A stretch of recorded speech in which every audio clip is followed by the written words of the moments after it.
একটা ছোট্ট নাম আছে, নাম হলো কিস ইবনে সাঈদা। কিস ইবনে সাঈদা তিনি একজন ঐতিহাসিক ব্যক্তিত্ব।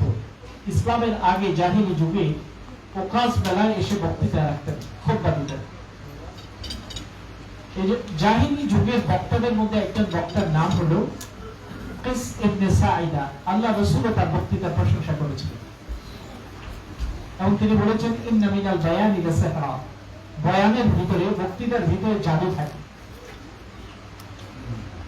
সুন্দর উপদেশমূলক কথা তিনি বলতেন কিস ইবনে সাঈদা। বর্তমানের এই তরুণ লেখক আদহাম আশ-শারকাওয়ি, তার ছদ্মনাম হিসেবে তিনি ওই ঐতিহাসিক ব্যক্তিত্বকে গ্রহণ করেছেন। তার অনেকগুলো কিতাব আমি দেখলাম, কিতাবগুলো একের পর এক আমি খুলে দেখতে